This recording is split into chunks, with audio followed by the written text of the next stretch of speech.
इस बार जो जनगणना हो रहा है, प्रधानमंत्री से मुलाकात हुई और प्रधानमंत्री ने निर्णय क्या सुनाया कि भाजपा जातिगत जनगणना का समर्थन नहीं करती है। और प्रधानमंत्री ने और भारतीय जनता पार्टी ने, केंद्र की सरकार ने इनकार किया।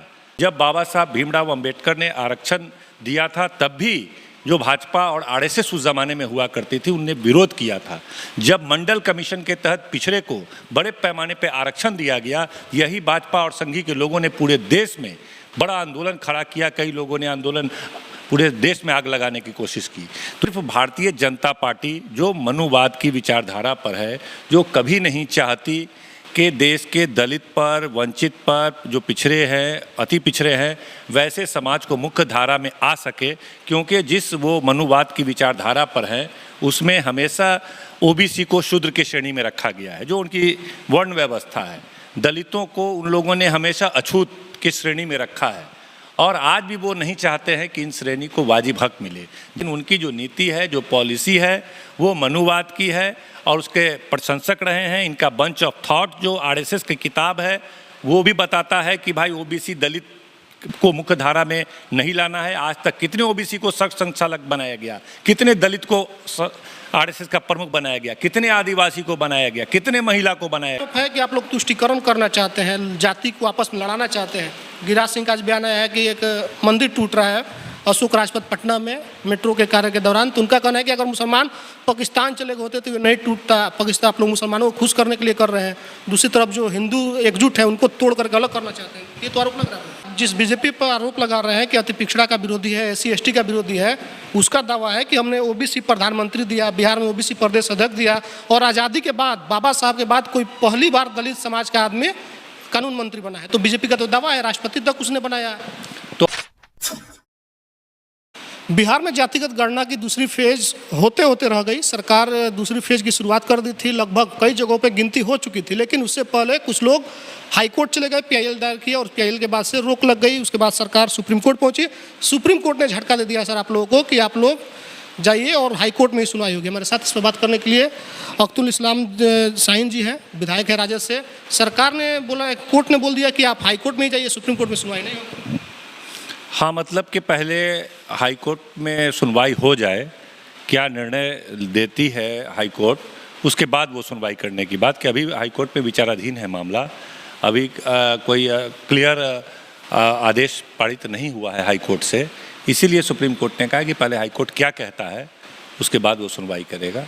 किनको दिक्कत है जातिगत गणना? देखिए, साफ तौर पर यह है कि जातिगत जनगणना की मांग राष्ट्रीय जनता दल शुरू से करता रहा और जनता दल यू का भी समर्थन रहा और देश में तमाम जो समाजवादी विचारधारा के लोग हैं वो लोग इसकी मांग करते रहे हैं।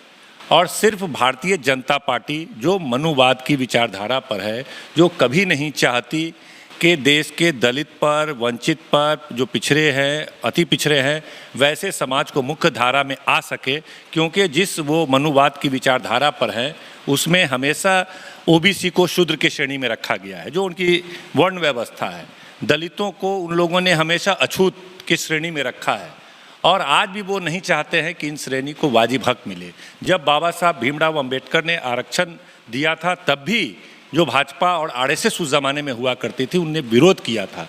जब मंडल कमीशन के तहत पिछड़े को बड़े पैमाने पर आरक्षण दिया गया, यही भाजपा और संघी के लोगों ने पूरे देश में बड़ा आंदोलन खड़ा किया। कई लोगों ने आंदोलन पूरे देश में आग लगाने की कोशिश की। तो ये लोग तो हमेशा ओबीसी का और दलित के हक अधिकार के खिलाफ रहते हैं और हम लोग का मानना था। बीजेपी का कहना है कि हम लोग चाहते हैं जातिगत गणना हो, लेकिन सरकार की नीयत साफ नहीं है, इसीलिए रोक लगी। नहीं, अगर भारतीय जनता पार्टी चाहती तो यहाँ से हमारे उस वक्त के नेता विपक्ष तेजस्वी प्रसाद यादव जी और तत्कालीन मुख्यमंत्री नीतीश कुमार जी और तमाम लोग प्रधानमंत्री से मिले थे और यह मांग किया था कि भाई पिछले जो जनगणना हुई थी वो जातिगत जनगणना कराया गया था कांग्रेस की सरकार में, जिसको प्रकाशित नहीं किया जा सका। इस बार जो जनगणना हो रहा है, प्रधानमंत्री से मुलाकात हुई और प्रधानमंत्री ने निर्णय क्या सुनाया कि भाजपा जातिगत जनगणना का समर्थन नहीं करती है और प्रधानमंत्री ने और भारतीय जनता पार्टी ने, केंद्र की सरकार ने इनकार किया। तो हम लोगों ने अपने राज्य के खर्चा से बिहार में, तो स्पष्ट हो गया कि भारतीय जनता पार्टी जनगणना नहीं चाहती है।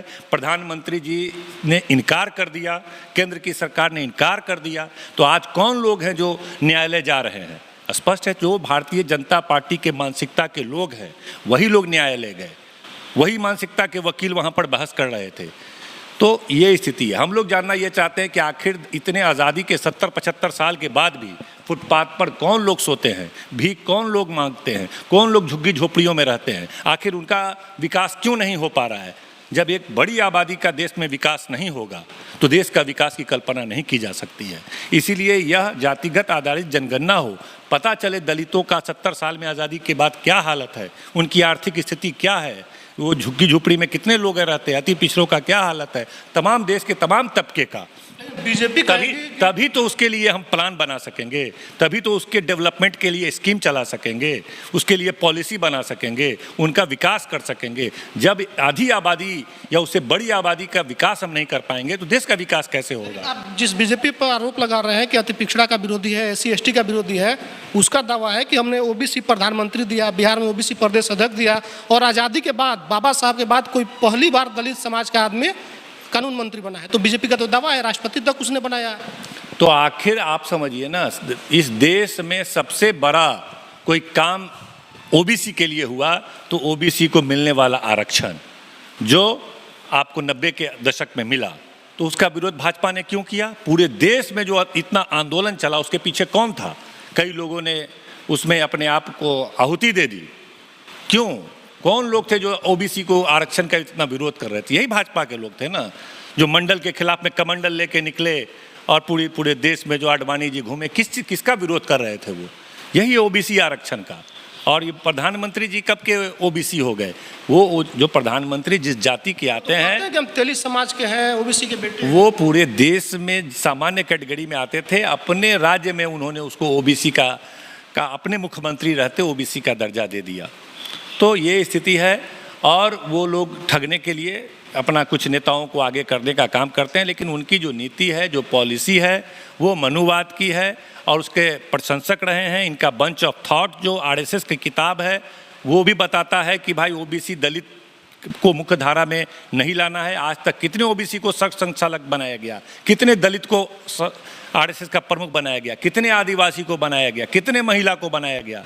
देश के 90% लोग को ये लोग हाशिए पर रखते हैं। इन लोग का मानना है कि 2-4% जो लोग हैं, 2-4% भी नहीं, 1-1.5% भी उसमें है, जो एक जाति विशेष के लोग हैं, सिंगल, वो चाहते हैं कि देश में हम ही राज करने लायक है, नीति निर्धारक हम ही हैं, हम ही सब कुछ हैं, बाकी सब हमारे जाति गणना के बाद से सब समान हो जाएगा आपका जैसा दावा है। हाँ, निश्चित रूप से। देखिए, वो एक कहिए तो वो एक जो टेस्ट होता है ना, जिसको एग्जामिन करते हैं कि भाई आपके शरीर में कौन कौन सी बीमारी है, जो आप कराते हैं वो हो जाएगा जब स्कैन रिपोर्ट आ जाएगा। आरोप है कि आप लोग तुष्टीकरण करना चाहते हैं, जाति को आपस में लड़ाना चाहते हैं। गिरिराज सिंह का आज बयान आया है कि एक मंदिर टूट रहा है अशोक राजपथ पटना में मेट्रो के कार्य के दौरान, तो उनका कहना है कि अगर मुसलमान पाकिस्तान चले गए होते तो ये नहीं टूटता। पाकिस्तान आप लोग मुसलमानों को खुश करने के लिए कर रहे हैं, दूसरी तरफ जो हिंदू एकजुट है उनको तोड़ करके अलग करना चाहते हैं, ये तो आरोप लग रहा है। अरे देखिए, अब गिरिराज सिंह की बातों को कोई गंभीरता से लेता नहीं है। हम लोग तो सुनते ही कोई सुनना भी नहीं चाहता है, क्योंकि उनका जो शैली है, जो बातचीत करने का अंदाज़ है, जिस तरह का बयान देते हैं, वो बहुत निम्न स्तर का होता है। उस पर राष्ट्रीय जनता दल के लोगों को जवाब देना उचित भी नहीं समझते हैं, क्योंकि कोई लॉजिक नहीं होता है उनके बयान में। एक सवाल रहेगा कि जातिगत गणना होने के बाद क्या मंडल कमंडल की राजनीति बिहार में तेज होगी 24-25 से पहले? देखिए, हक दिलाने की बात है, राजनीति तेज होगी ये अलग बात है, लेकिन हम संकल्पित हैं कि समाज में हमारा मानना है कि दलित, आदिवासी, पिछड़े, अति पिछड़े समाज आज भी विकास के मामले पैमाने पे बहुत पीछे हैं। इनको मुख्य धारा में लाना ज़रूरी है।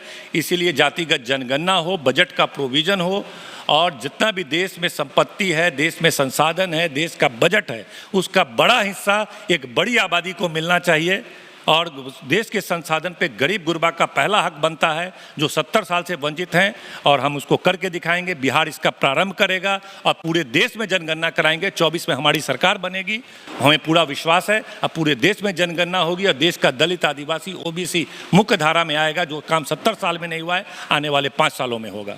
हमारे साथ तख्तुल इस्लाम शाहीन जी हैं। इनका कहना है कि अब हम संकल्पित हैं, बिहार में तो जातिगत गणना होगा ही, जिस जाति का जो हक अधिकार है उसको मिलेगा, लेकिन 24 में हमारी सरकार बनेगी बनेगी तो पूरे देश में हम लोग जातिगत गणना कराएंगे और उन तमाम लोगों को हक अधिकार मिलेगा जो लोग लंबे समय से किसी व्यवस्था के कारण, इन्होंने वर्ण व्यवस्था का जिक्र किया, उस व्यवस्था के कारण जो लोग दबे हैं, जो लोग पिछली पंक्ति में हैं, उनको अगली पंक्ति में ला करके उनको अधिकार दिलाने का काम हम लोग करने वाले हैं। आपकी क्या प्रतिक्रिया कमेंट बॉक्स में लिखिएगा, फेसबुक पर शेयर कीजिए, यूट्यूब देखते हैं हमारे चैनल को सब्सक्राइब कीजिएगा। धन्यवाद।